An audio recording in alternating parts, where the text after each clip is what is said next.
Alors je rappelle à tous, à ceux qui étaient là comme à ceux qui n'étaient pas là, que nous sommes en train d'étudier les signes dans la Bible qui nous montrent que nous sommes dans la fin des temps, donc tout près du retour du Seigneur. Et j'étais arrivé au 37e signe. Le 37e signe se trouve dans Jean chapitre 12 et verset 48, où Jésus dit « Celui qui me rejette et qui ne reçoit pas mes paroles a son juge. La parole que j'ai annoncée, c'est elle qui le jugera au dernier jour. » La parole que j'ai annoncée, c'est elle qui le jugera au dernier jour. Donc Jésus parle là du dernier jour. Et le dernier jour, c'est celui du jugement. Or, comme dans la première épître de Pierre, au chapitre 4 et au verset 17, je vais vous lire ce verset parce qu'il permet aussi de comprendre pourquoi je classe ce signe dans les signes des derniers temps. 1 Pierre 4, 17. L'apôtre Pierre parle dans un contexte aussi de fin des temps, puisqu'il parle de l'apparition de Christ dans la gloire, et il parle des souffrances que nous devons éprouver en tant que chrétiens. Alors je dis souvent à mes frères et à mes sœurs, ne vous étonnez pas de la fournaise qui est là pour nous éprouver. Nous ne devons pas souffrir parce que nous sommes des malfaiteurs ou que nous faisons mal les choses, ça c'est une mauvaise souffrance. Mais la souffrance dont nous ne serons jamais privés, c'est la souffrance de la fournaise permise par Dieu pour épurer l'or. Et il dit, au verset 16, « Si quelqu'un souffre comme chrétien, qui n'en ait point honte, et que plutôt il glorifie Dieu à cause de ce nom de chrétien qu'il porte. Car c'est le moment où le jugement va commencer par la maison de Dieu. Or, si c'est par nous qu'il commence, quelle sera la fin de ceux qui n'obéissent pas à l'évangile de Dieu ? » Nous savons que ceux qui n'obéissent pas à l'évangile de Dieu, lorsque le temps de la patience de Dieu sera fini, vont subir un terrible jugement qui sera à ce moment-là sans miséricorde, sans pitié. Nous voyons dans la parole du Seigneur les jugements de Dieu, dans l'Ancien Testament comme dans l'Apocalypse. Nous voyons que ces jugements sont sans miséricorde. Hommes, femmes, enfants, vieillards, bébés, tous passés par le jugement. Lorsque Israël a été jugé dans l'Ancien Testament à 2 reprises, notamment, mais d'une manière terrible, par le roi Nebuchadnezzar qui est venu, qui a détruit le temple, qui a détruit la ville, qui a tué 1 million de personnes, qui a emporté les autres en captivité, les Juifs pouvaient se dire « Mais où est notre Dieu ?» Et quand des siècles plus tard, les Romains sont venus et ont refait la même chose, ils ont détruit le temple, détruit la ville, tué je ne sais pas combien de centaines de milliers de personnes, emporté les autres en captivité. Dans la Bible, il est bien marqué que ce n'étaient pas des caprices d'armées étrangères qui venaient comme ça par leur propre volonté, c'était Dieu qui était en train de juger son peuple.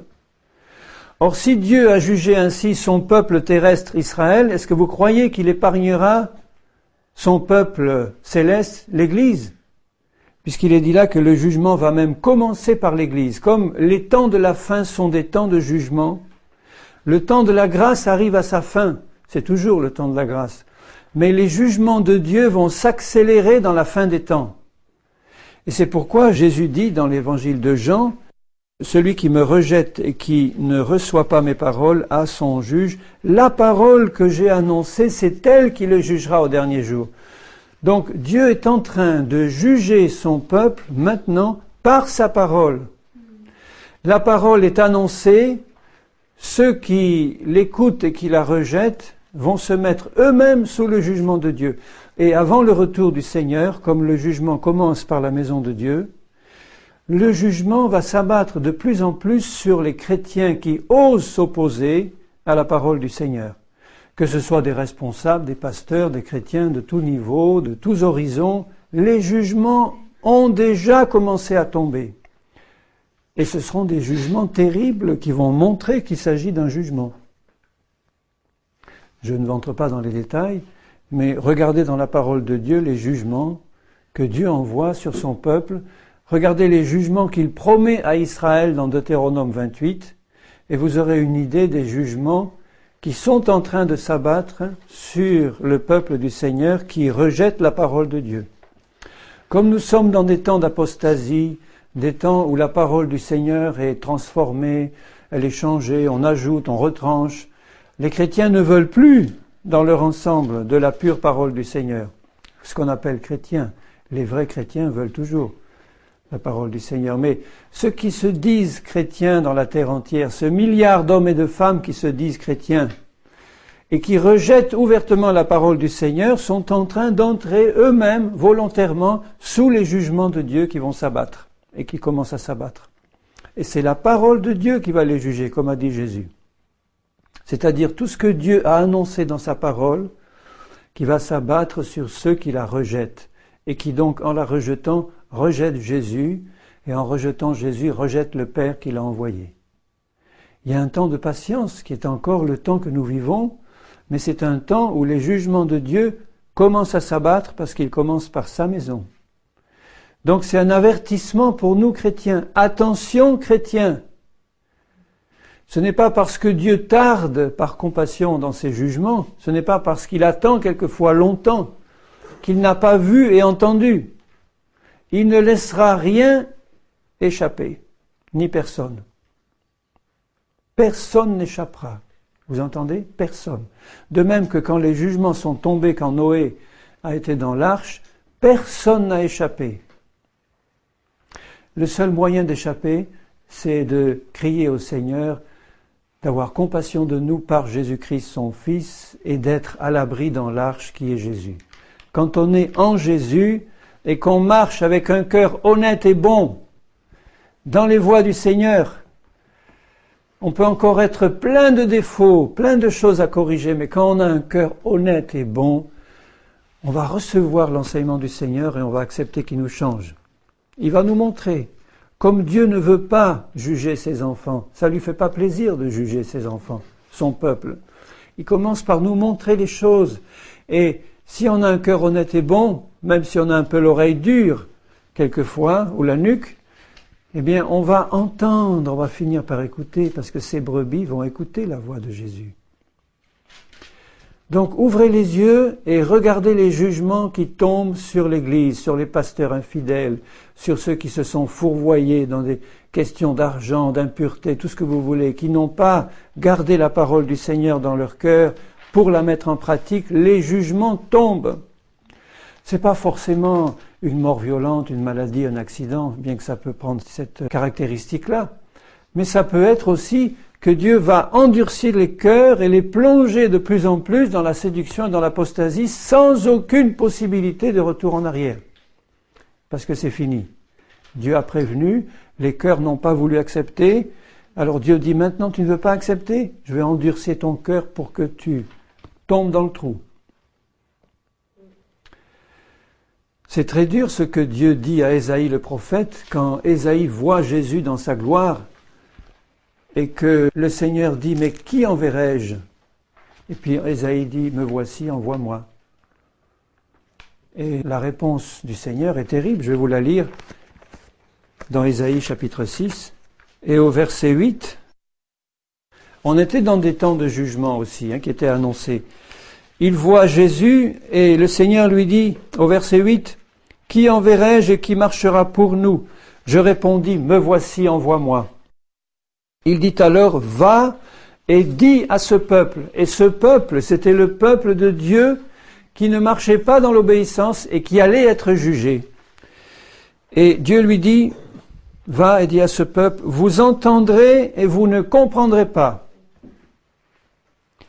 Vous verrez et vous ne saisirez pas. Rends insensible le cœur de ce peuple, endurcis ses oreilles, bouche-lui les yeux, pour qu'il ne voie pas de ses yeux, qu'il n'entende pas de ses oreilles, ne comprenne pas de son cœur, ne se convertisse pas et ne soit pas guéri. Quel ministère il avait? C'était un ministère de jugement. Quand Dieu appelle Jérémie, le jeune Jérémie, pour lui dire « Va annoncer ma parole », il lui dit « Je te donne un ministère de prophète, tu vas arracher, détruire, abattre » avant de planter et de bâtir.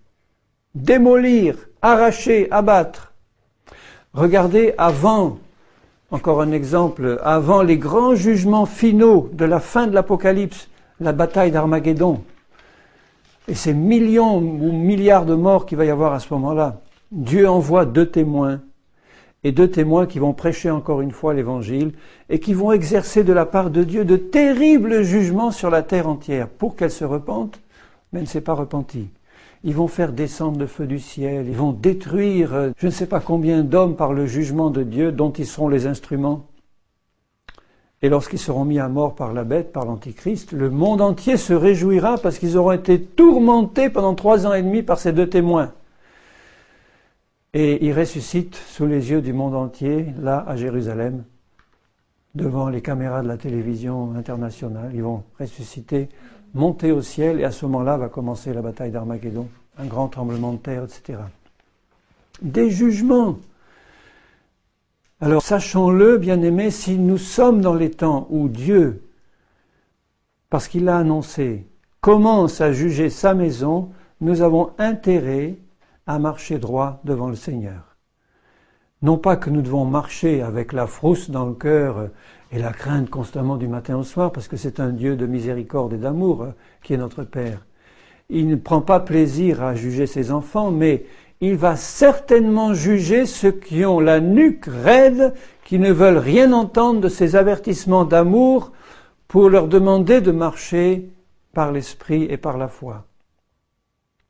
Et Dieu, qui n'est pas un Dieu légaliste, ne va pas nous mettre des commandements dessus pour faire ci ou ne pas faire ça. Il veut que nous soyons remplis de son esprit et de sa vie pour marcher par l'esprit et dans sa vie. Alors craignons le Seigneur et ses jugements, nous y sommes en plein. Et faisons du Seigneur notre refuge. Comme il le dit dans le psaume 91, que 10 000 tombent à ta droite, que 1000 tombent à tes côtés, tu ne seras pas atteint si tu places dans le Seigneur ta confiance. Si tu marches avec lui de tout ton cœur, tu verras les jugements tomber à gauche, à droite, quelquefois tout près. Mais tu ne seras pas atteint par les jugements du Seigneur si tu marches avec lui, en sachant que le retour de Dieu est proche et que tu fais partie de cette épouse qui se prépare et qui sera prête quand Jésus reviendra. Le 38e signe dans Jacques chapitre 5, je lis à partir du verset 1. « À vous maintenant riches, pleurez et gémissez à cause des malheurs qui viendront sur vous. » Rappelez-vous ce que Jésus dit à la dernière église de Laodicée. « Je connais tes œuvres, je sais que tu dis, quoi ? Je suis riche.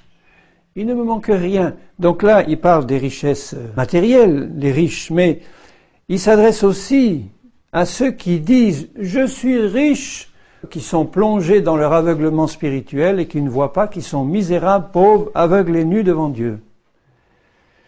Là, il parle aux riches en finance. « Pleurez et gémissez à cause des malheurs qui viendront sur vous. Vos richesses sont pourries et vos vêtements sont rongés par les teignes. » Donc, ce n'est pas le moment, dans les temps de la fin, d'accumuler des richesses pour les faire dormir. Si vous êtes riche et que vous avez de l'argent et des richesses, faites-les fructifier pour Dieu. Vous vous en porterez beaucoup mieux et les autres aussi. Il y a dans l'Église du Seigneur beaucoup trop de pauvres, je parle d'ici, de la France, qui n'ont rien, quelquefois, à manger. Je ne parle pas du Kosovo, je parle de nos villes à nous. Alors que dans la même église, tu as un multimillionnaire sur la chaise à côté qui ne s'en rend même pas compte. J'étais dans une grande église un temps, eh bien j'ai eu la grande surprise de faire un peu mieux connaissance d'une dame âgée qui était là dans notre église, qui extérieurement n'avait apparemment besoin de rien. Et puis quand un jour je suis allé la voir, j'ai réussi à discuter un peu plus avec elle. Elle a réussi à m'avouer, mais honteuse, qu'elle n'avait rien pour vivre, elle était obligée d'aller faire les poubelles pour vivre. Et ça se passait dans une grande ville de chez nous. C'était pas loin d'ici. Or, dans cette église de 300 ou 400 personnes, eh bien, apparemment, personne n'avait eu assez de discernement ou de communion personnelle avec cette sœur pour comprendre son problème et lui apporter un soulagement. Donc là, il parle à des riches qui gardent leur richesse pour eux. Leur rouille s'élèvera en témoignage contre vous et dévorera vos chairs comme un feu. Vous avez amassé des trésors dans les derniers jours. On y est dans les derniers jours. Vous ne remarquez pas qu'on est dans une époque où il y a de plus en plus de milliardaires et de plus en plus de SDF et de malheureux, de misérables? Et ça, c'est montré par toutes les études officielles du monde. L'écart entre les plus riches et les plus pauvres augmente constamment. Que ce soit au niveau des pays, comme les pays occidentaux qui sont hyper riches en général, et puis les pays du tiers-monde ou les autres qui sont de plus en plus pauvres, endettés jusqu'au cou, n'ayant quelquefois qu'un bol de riz à manger pour la journée, et encore. Et nous, on claque d'abondance en tant que nation. Et dans le même pays, vous avez de plus en plus de très riches et de très pauvres. On appelle ça la fracture sociale. Mais c'est ça. Et il dit, dans les derniers jours, vous avez amassé des trésors sans fin. Donc on est dans une époque, c'est la seule de toutes les époques qu'on a vécues précédemment, où vous avez au niveau mondial de plus en plus de riches qui ont amassé des trésors sans fin, et puis à côté des pauvres qui n'ont à peine que leur journée. Il dit, voici le salaire des ouvriers qui ont moissonné vos champs, dont vous les avez frustrés, crient, et les cris des moissonneurs sont parvenus jusqu'aux oreilles du Seigneur des armées. Et on voit bien que le Seigneur, dans sa parole, est prêt à nous combler de ses richesses, pourvu qu'on ne les garde pas pour nous. Il faut que ça circule. Dans les derniers jours. Donc ça, c'est un des signes que nous vivons aujourd'hui. Regardez dans des pays ruinés comme la Russie, où des milliardaires se font en quelques semaines ou quelques mois, alors qu'à côté, vous avez des gens qui n'ont rien du tout, à qui on verse un salaire de 200 francs par mois, et ils doivent vivre entièrement avec ça. Il y a toujours eu dans le passé cette différence, mais c'est à notre époque que ça devient tellement marqué et tellement insolent. Le 39e signe dans Daniel 12,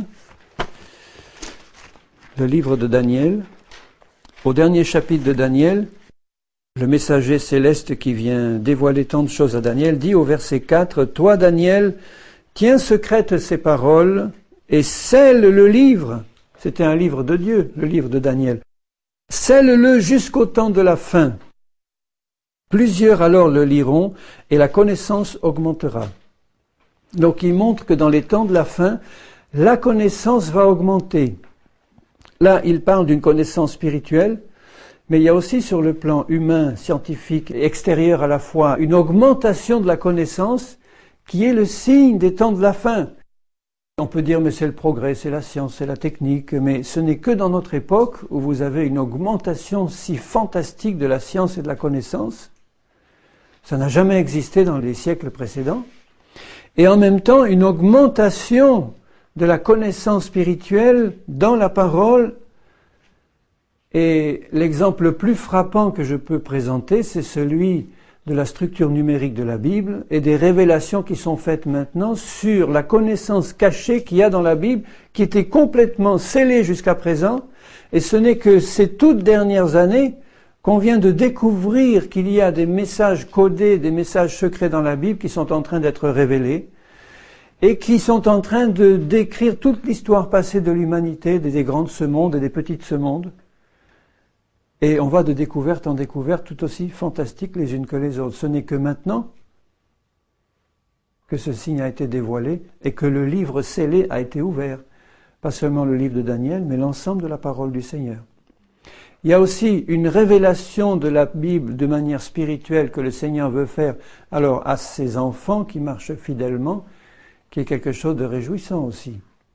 Le Seigneur, quand il va préparer cette épouse fidèle, il sait qu'elle va être sanctifiée par la vérité, et la vérité de sa parole, par l'esprit de vérité. Donc c'est dans aussi ces derniers temps que la révélation spirituelle réelle va être donnée aux enfants du Seigneur et que leur connaissance spirituelle de Dieu et de sa parole va augmenter.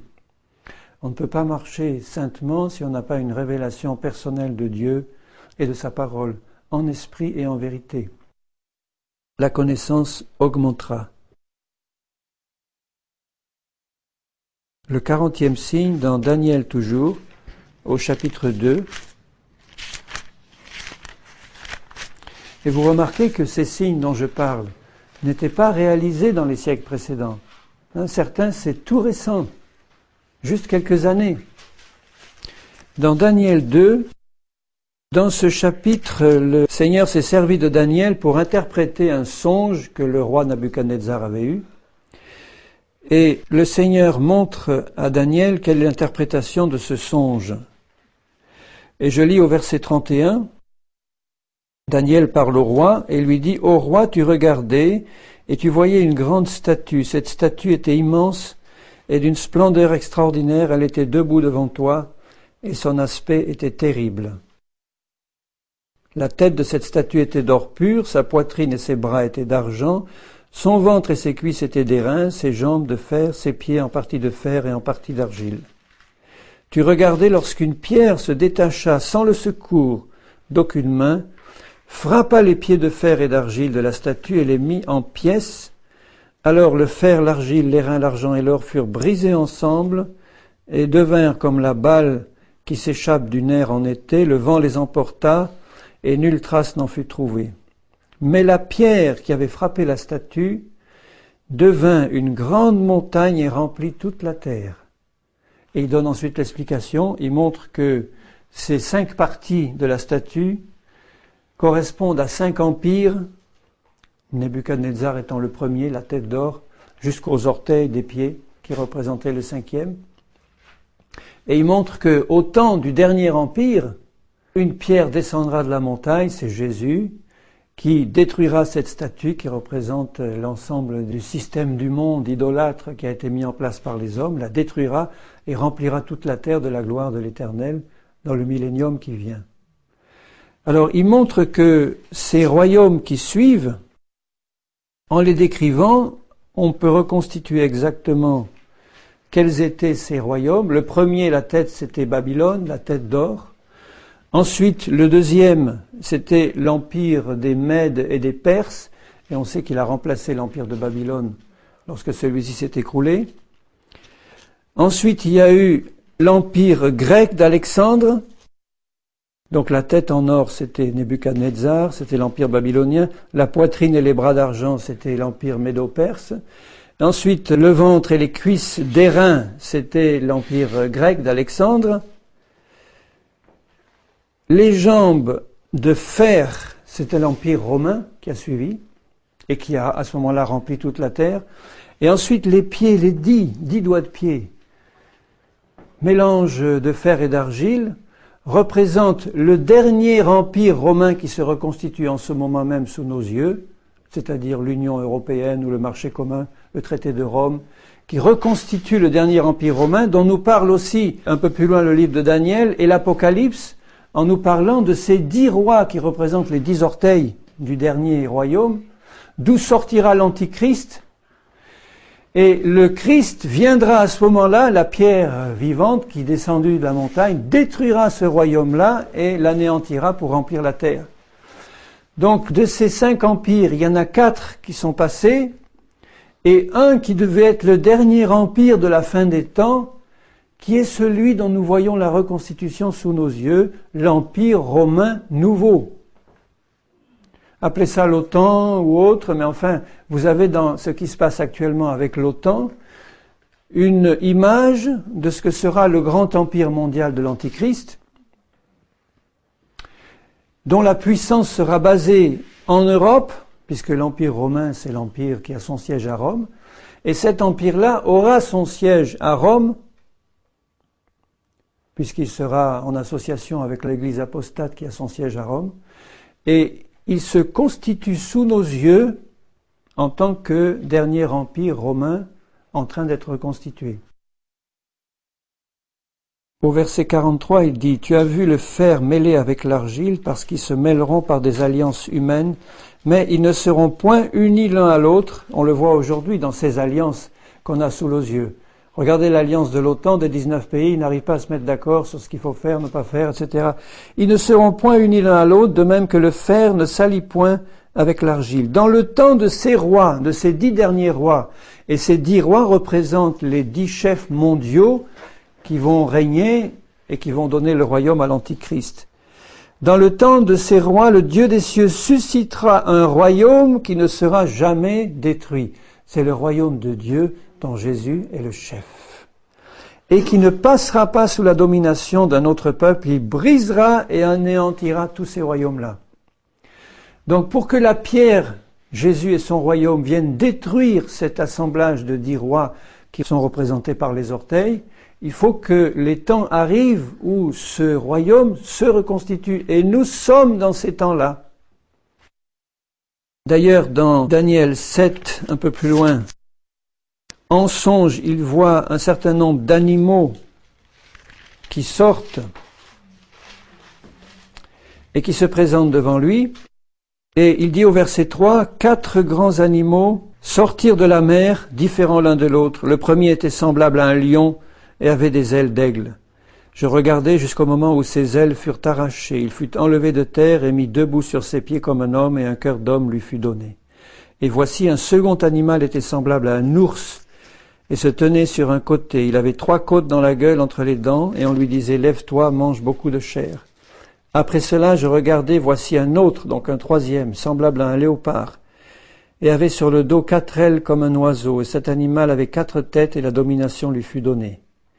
Après cela, je regardai pendant mes visions nocturnes, et voici un 4e animal, terrible, épouvantable, extraordinairement fort. Ces 4 animaux-là représentent les 4 empires dont je viens de vous parler.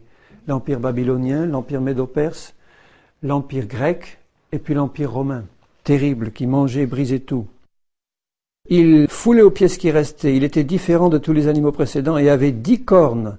Donc cet empire romain, qui a commencé par les Romains et qui s'est détruit, et qui reprend vie maintenant à la fin des temps, va être constitué de 10 chefs, donc les 10 orteils sont devenus 10 cornes. Je considérai les cornes, et voici une autre petite corne sortie du milieu d'elle, et 3 de ses premières cornes furent arrachées devant cette corne, et voici elle avait des yeux comme des yeux d'homme et une bouche qui parlait avec arrogance. Donc cette petite corne-là, c'est l'Antichrist, le président ou l'empereur ou le roi de la terre qui va régner sur la terre avant le retour de Jésus. Et nous sommes dans l'époque où ces choses se passent sous nos yeux.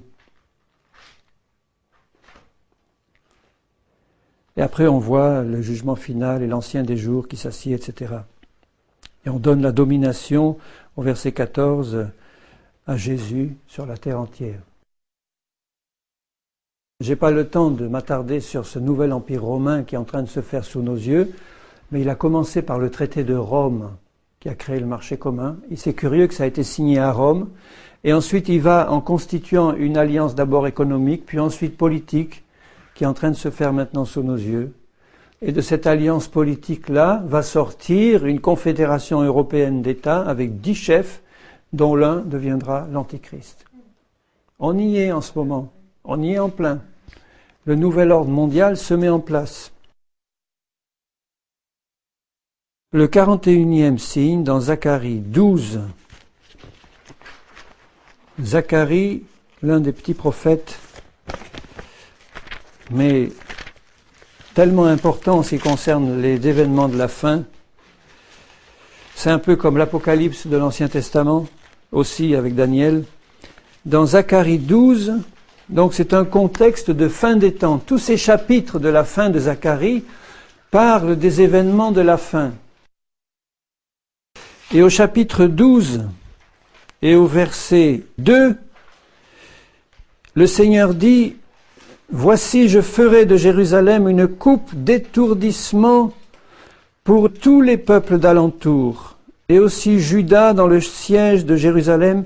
En ce jour-là, je ferai de Jérusalem une pierre pesante pour tous les peuples. » Et quand Dieu dit tous les peuples, ça veut dire tous les peuples de la terre, pas seulement ceux qui sont autour de Jérusalem, mais tous les peuples de la terre entière.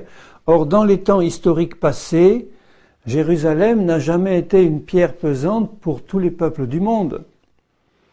Ça a été une pierre pesante pour quelques pays qui l'entouraient, Mais en ce jour-là, dans les temps de la fin, je ferai de Jérusalem une pierre pesante pour tous les peuples, puisqu'il dit bien au verset 3, « Toutes les nations de la terre s'assembleront contre elle. » En ce jour-là, dit l'Éternel.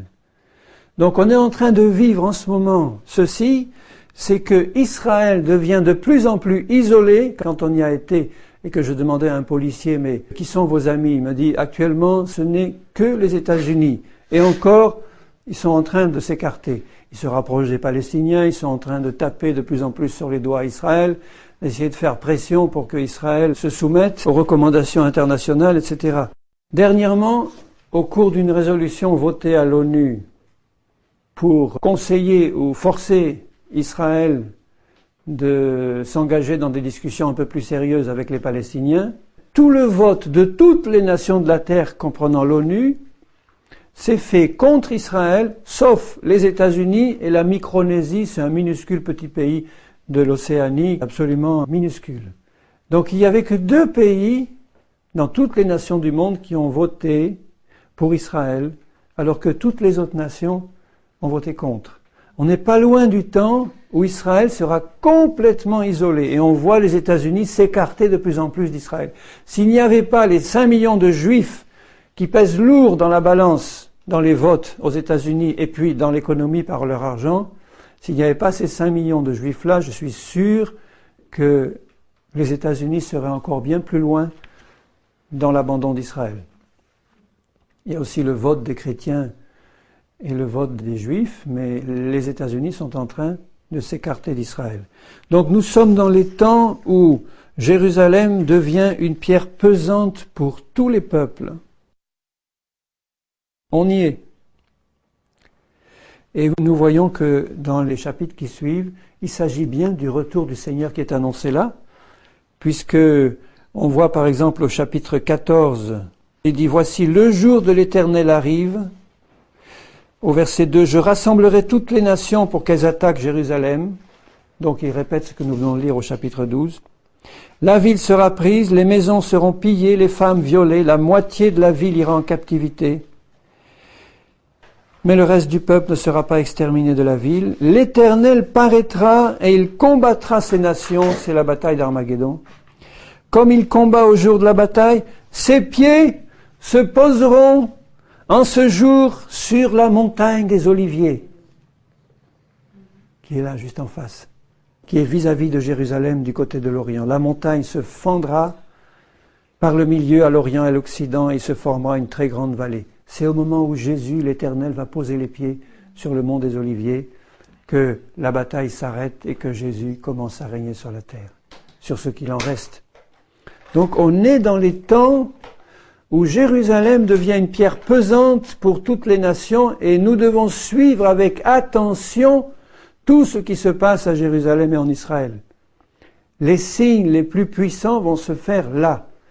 Si aujourd'hui l'épine dans le côté des nations, c'est ce problème israélo-palestinien. C'est un problème qui empoisonne la terre entière. Les Palestiniens veulent leur État et ils veulent Jérusalem pour capitale. Les Juifs n'en veulent pas. Il faudra les forcer si on veut. Ou alors il faudra tellement les séduire. L'Antichrist va peut-être y arriver. Il est dit qu'il va conclure un traité avec Israël. Il va peut-être les séduire pour trouver une solution qui arrange tout le monde. Mais c'est à cause de ce problème-là que Jérusalem devient une pierre pesante pour toutes les nations. C'est pas seulement le problème de l'existence d'Israël, c'est le problème du statut de Jérusalem. Jérusalem, les Juifs ne veulent pas la lâcher et les Arabes la veulent comme capitale. C'est apparemment un problème insoluble. Il faut que ce soit ou l'Éternel qui donne la solution, la voilà la sienne, quand Jésus reviendra, ou alors un peu avant l'Antichrist qui va arriver avec une fausse solution. Vous savez que le pape veut aller en pèlerinage en l'an 2000 à Israël, après avoir honteusement rétabli les indulgences qui avaient été supprimées au Moyen-Âge. Il est en train de rétablir les indulgences pour dire « Vos péchés seront pardonnés » ou vous aurez des indulgences spéciales, des grâces spéciales si vous allez en pèlerinage à l'an 2000 en Israël et à Jérusalem. Et le pape souhaite y aller le premier. Il espère bien y aller pour sceller une alliance particulière avec ce cher pays. On est vraiment dans des temps de la fin, les temps où Jérusalem est une pierre pesante pour toutes les nations. C'est vraiment quelque chose de fantastique, je reviens à cette question des indulgences, que de voir que ce qui avait été l'un des points de protestation de la réforme de Luther, lutter contre les indulgences qui étaient honteuses à cette époque, on vendait des années de moins de purgatoire, coûtait tant, si tu voulais avoir 50 mois au purgatoire, il fallait que tu payes 1000 francs, 2000 francs. Et des pauvres gens se sont fait plumer comme ça, parce qu'on leur vendait des indulgences. Là, on leur dit, si vous allez en pèlerinage à Jérusalem, vous allez recevoir des grâces spéciales, vous allez avoir des indulgences particulières du Seigneur, des péchés vous seront enlevés, etc. Tout ça parce qu'ils vont aller en pèlerinage ou à Rome ou à Jérusalem.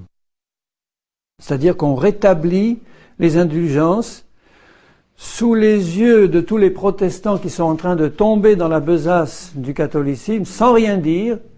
Ils pensaient que ce serait eux qui allaient réformer le catholicisme, mais ce sont eux qui sont en train de se faire phagocyter et manger complètement par le catholicisme romain. On y est. Le 42e signe, dans 2 Pierre 3 et au verset 8, il parle des derniers jours, c'est au verset 3, on avait parlé, je le relis, dans les derniers jours il viendra des moqueurs, etc. Donc c'est dans la suite. Au verset 8, il dit « Il est une chose, bien-aimée, que vous ne devez pas ignorer, c'est que devant le Seigneur, un jour est comme 1000 ans, et 1000 ans comme un jour. Le Seigneur ne tarde pas dans l'accomplissement de la promesse, comme quelques-uns le croient, mais il use de patience envers vous, ne voulant pas qu'aucun périsse, mais voulant que tous arrivent à la repentance. Le jour du Seigneur viendra comme un voleur dans la nuit. » Alors là, dans ce contexte de fin des temps, il dit que 1000 ans sont comme un jour et un jour sont comme 1000 ans. Et c'est pas gratuit si le Seigneur a permis que ce soit là. Parce que si 1000 ans sont comme un jour pour le Seigneur, si nous regardons la chronologie biblique, nous voyons que nous sommes au 6e jour depuis la création d'Adam, en comptant 1000 ans. Donc, depuis Adam jusqu'à la naissance d'Abraham, on peut reconstituer exactement le nombre d'années par la chronologie biblique, il y en a 2008. 2008 ans depuis la création d'Adam jusqu'à la naissance d'Abraham. Depuis la naissance d'Abraham jusqu'à la naissance de Jésus, il y a 1992 ans. Vous faites le total des 2 dates, ça fait combien? 2008 et 1992? 4000 tout rond. Donc, de la création d'Adam jusqu'à la naissance de Jésus, vous avez 4000 ans. De la naissance de Jésus à aujourd'hui, nous avons combien? 2000. Ça fait 6000 ans depuis la création d'Adam jusqu'à aujourd'hui. 6000 ans correspondent à 6 jours divins. Et dans l'enseignement de la Bible, il est montré que depuis la création de l'homme jusqu'à la fin du règne du Seigneur dans la terre actuelle où l'homme a été créé, il doit s'écouler une semaine divine, c'est-à-dire 6 jours de travail et un jour qui est le grand sabbat de 1000 ans qui correspond au millénium du règne de Jésus sur la terre. Donc on vient de passer 6 jours de 1000 ans, pas loin, le 6e est en train de finir. On est dans les dernières secondes du 6e jour de 1000 ans. Et nous allons entrer dans le 7e jour, qui est le jour du sabbat, le jour du repos, qui va durer 1000 ans, le règne de Jésus sur la terre, et qui va se terminer par une destruction de toutes choses, c'est-à-dire la terre actuelle va disparaître, le ciel actuel va disparaître, tout sera recréé à neuf, Dieu va recréer de nouveaux cieux, une nouvelle terre, et il va faire descendre la Jérusalem céleste sur cette nouvelle terre, et nous y habiterons toujours avec lui. Donc vous voyez que les 1000 ans du millénium ne sont pas encore la fin de cette vieille terre-là. Les 1000 ans vont représenter quelque chose de merveilleux sur la terre, c'est-à-dire que ce sera le règne de la justice. Les quelques pécheurs qui vont rester devront se cacher pour faire leurs péchés, alors qu'aujourd'hui, ce sont les quelques fidèles, je ne dis pas qui se cachent pour pratiquer la justice, mais qui sont là, isolés dans leur petit coin. Ça sera exactement l'inverse. Toute la terre sera remplie de la gloire de l'Éternel, mais ça ne sera pas encore aussi glorieux que la Jérusalem céleste qui suivra après. ça c'est un signe, je les ai mis dans les derniers, cela, parce que ça nous montre que on va entrer bientôt dans le grand sabbat de Dieu, que les 6000 ans sont terminés, ou presque, et que nous sommes vraiment dans les toutes dernières secondes de la fin des temps qui ont commencé par la venue du Seigneur Jésus. Et le 43e signe, dans 1 Thessaloniciens 5, verset 1er, « Pour ce qui est des temps et des moments, vous n'avez pas besoin, frères, qu'on vous en écrive, car vous savez bien vous-même que le jour du Seigneur viendra comme un voleur dans la nuit.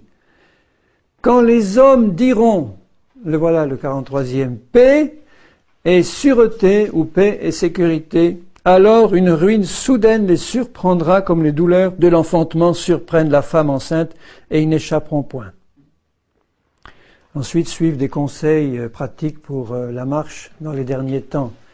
Mais là, quand les hommes diront, or en ce moment, les hommes n'arrêtent pas de faire des conférences pour la paix. La dernière, c'est à Rambouillet. En ce moment même où je vous parle, tous les chefs de l'OTAN, les plus grands chefs du monde sont réunis à Washington et sont en train de voir comment assurer la paix et la sécurité dans le monde pour leur nouvel ordre mondial. Ce qu'ils cherchent, quand ils disent on veut mettre en avant une solution politique parce que nous ne sommes pas pour la guerre, on veut la paix, même si c'est par la guerre, il faut l'obtenir. Eh bien, on veut mettre en place un système où la paix et la sécurité vont régner, non pas par les moyens spirituels du Seigneur, mais par la force, s'il le faut, par un moyen de contrôle humain de toute la terre qui est en train de se mettre en place sous nos yeux. Vous croyez que c'est pas caractéristique de voir qu'une organisation comme l'OTAN, qui était une organisation militaire faite uniquement pour la défense des pays signataires, a osé pour la première fois attaquer un pays, la Yougoslavie, pour un problème interne à ce pays, et non pas un problème d'attaque d'un autre pays.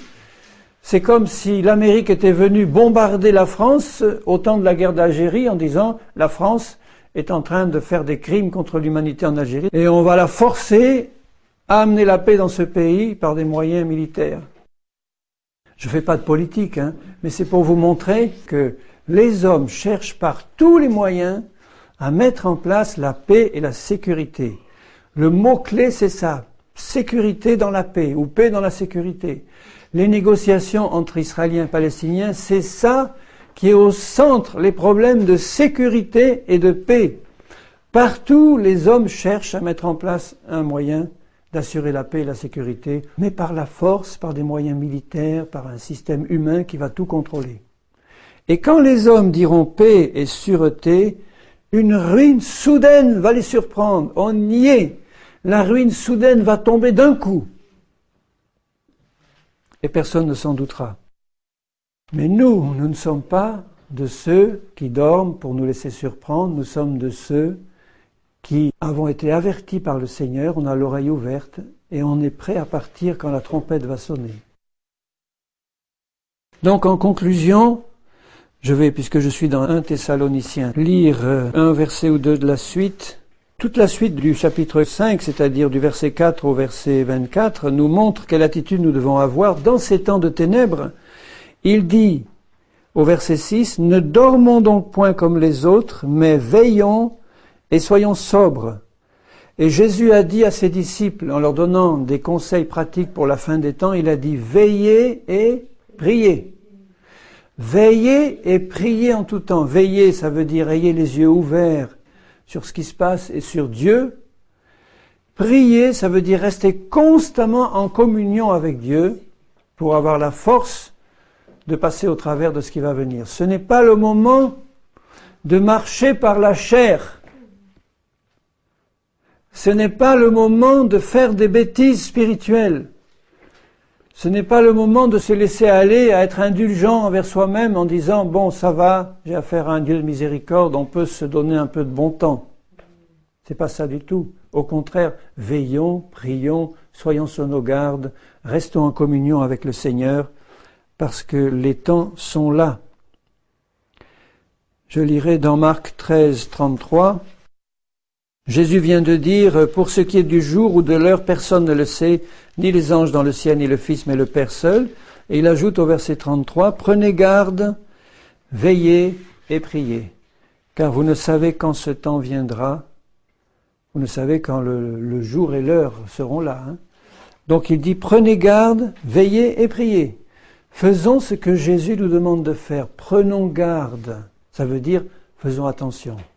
Faisons attention où on met les pieds.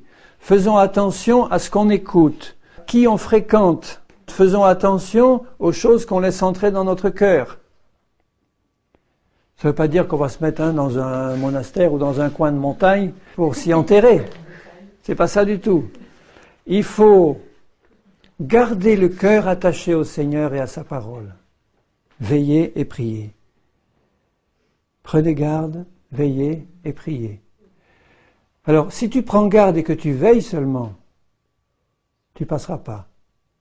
Si tu prends garde, que tu veilles, que tu pries, tu passeras. Si tu pries seulement et que tu ne veilles pas et que tu ne prends pas garde, tu ne passeras pas. Il faut que les trois soient là. Prenez garde, ça veut dire ayez toujours le discernement que Dieu veut vous donner.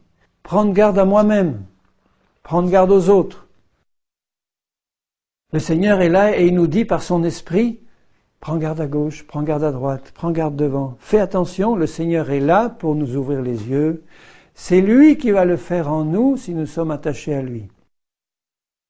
Il dit plus loin, dans Luc 21, toujours dans un même contexte.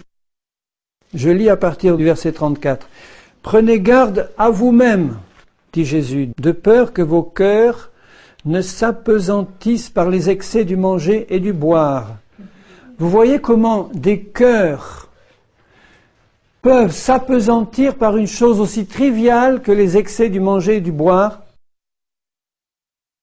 et par les soucis de la vie. Donc si tu manges trop, que tu bois trop et que tu laisses trop les soucis de la vie t'envahir, c'est ce que je disais tout à l'heure à propos de la crainte. Les soucis, c'est une arme entre les mains de l'ennemi qui voudrait me faire inquiéter pour tout, parce que si je m'inquiète, c'est que j'ai quitté Jésus des yeux, que je ne suis plus dans la foi. Si je m'inquiète du Seigneur et de sa parole en moi, d'accord, c'est bon.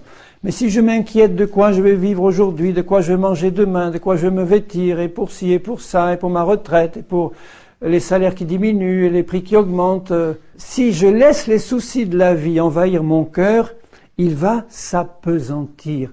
Et un cœur lourd ne va pas monter. Il faut être léger pour monter, spirituellement. Donc faisons bien attention, bien-aimés. Diminuons nos rations alimentaires. Mais c'est important, je le dis sérieusement. Jésus le dit.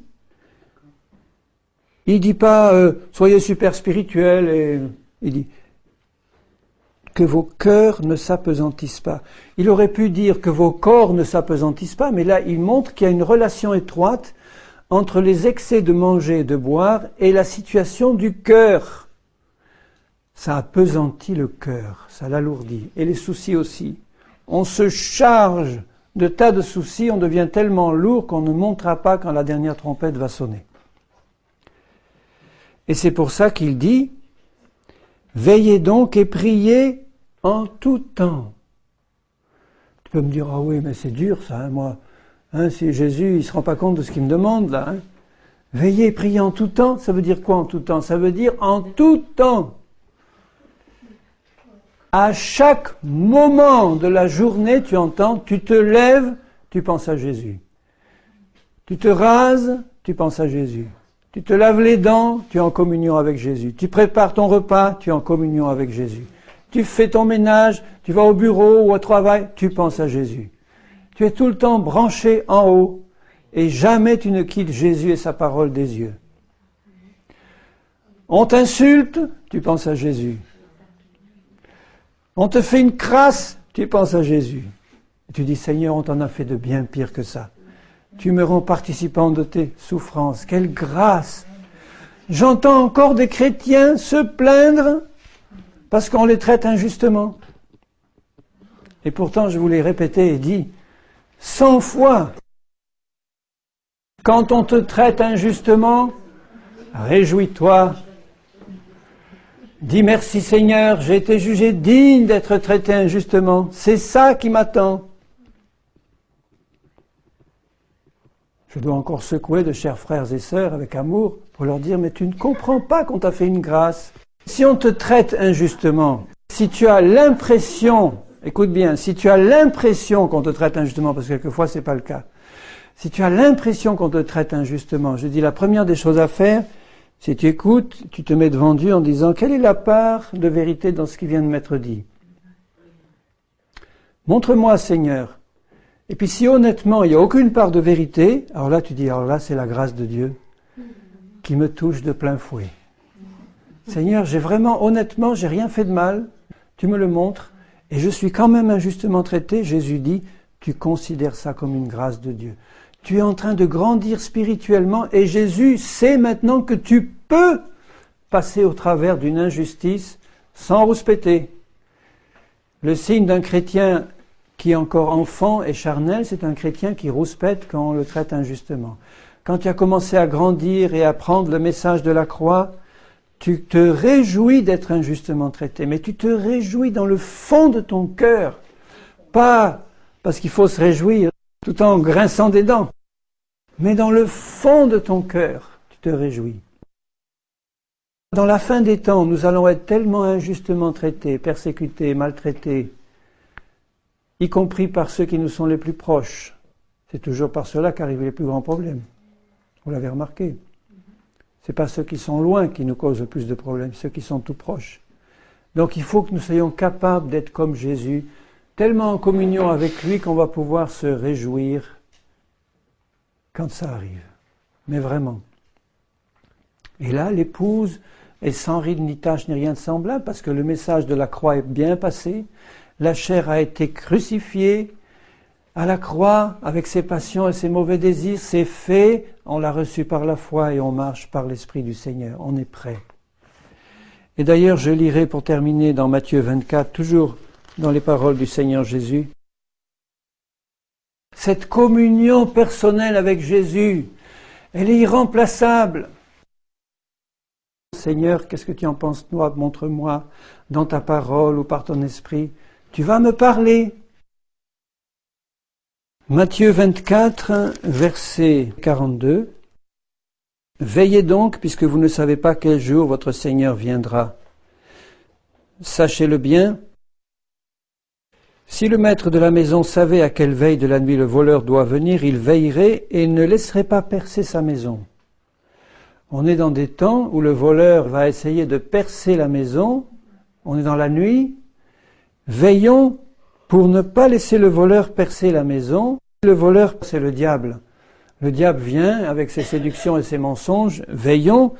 Et il dit, c'est pourquoi vous aussi tenez-vous prêts, car le Fils de l'homme viendra à l'heure où vous n'y penserez pas. Il peut faire nuit noire autour. Restons la lampe allumée, la lampe de la parole, la lampe du Seigneur, pour être les yeux bien ouverts sur tout ce qui se passe et être prêts à attendre le Seigneur. Et un peu plus haut, il dit, au verset 33, « De même, quand vous verrez toutes ces choses, donc ces 43 et quelques signes dont je viens de parler, si je peux résumer ces signes-là, d'une part, je dirais que tous les signes qui concernent la fin des temps, je ne parle pas des tout premiers signes, comme par exemple le premier dont je vous ai parlé, c'est-à-dire Jésus nous a parlé dans les derniers temps, ou bien l'Esprit Saint a été répandu sur toute chair dans les derniers temps. Tout ça, ça s'est déjà produit il y a 2000 ans, puis ça a continué dans ces 2000 ans. Mais tous les signes qui concernent directement la fin des temps où nous sommes, sont tous négatifs, sauf un, c'est-à-dire la bonne nouvelle sera prêchée dans la terre entière. Et même le deuxième que je pensais être positif pour la fin et fin des temps, en fait, il a été positif depuis le début de la venue du Seigneur. Donc c'est pas un signe qui caractérise vraiment la fin, c'est son épouse s'est préparée.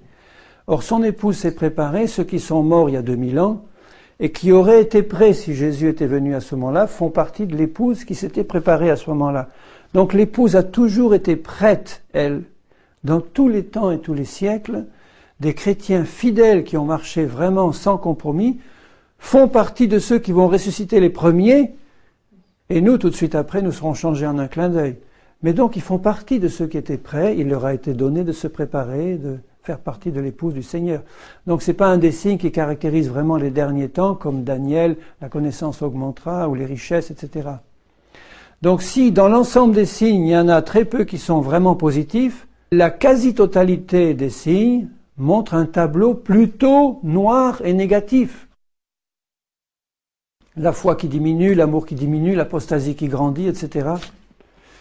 La préparation du règne de l'Antichrist, des grands jugements finaux. L'ensemble de ces signes dresse un tableau sombre.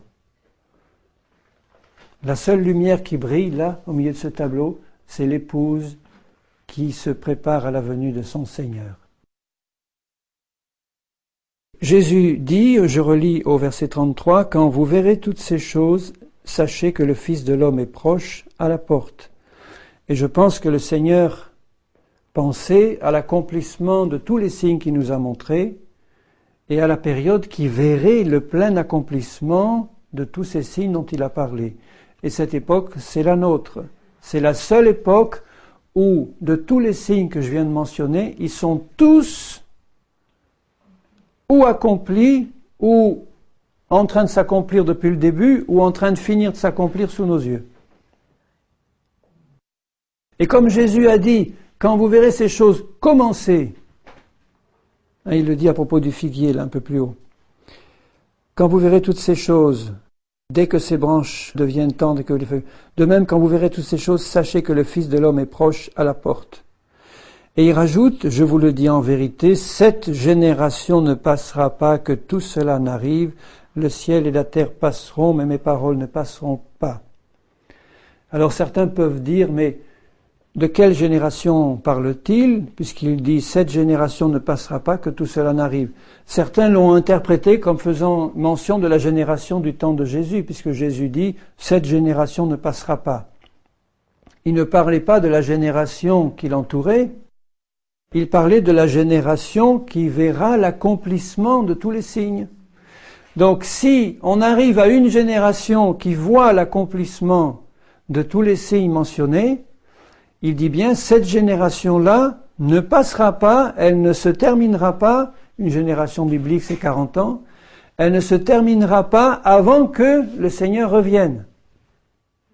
Et comme nous sommes la génération qui voit l'accomplissement de tous les derniers signes, nous sommes la génération qui verra le retour du Seigneur et l'enlèvement de l'Église. Je ne peux pas vous donner la date, ni le jour, ni l'heure, mais les signes sont assez nombreux et clairs pour que nous sachions que nous sommes dans les temps et que nous faisons partie de cette génération-là.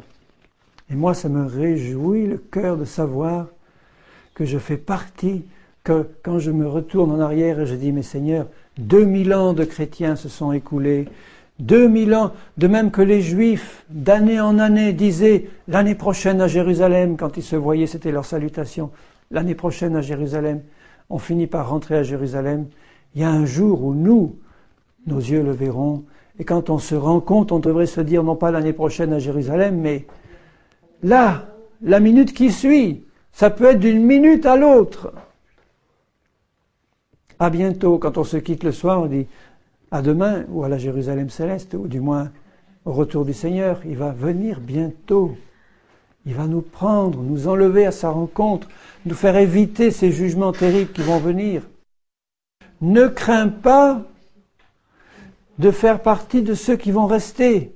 Il est encore temps, si tu n'es pas pleinement prêt, de te préparer, parce que la préparation, c'est Dieu qui l'a fait dans ta vie, si tu crois.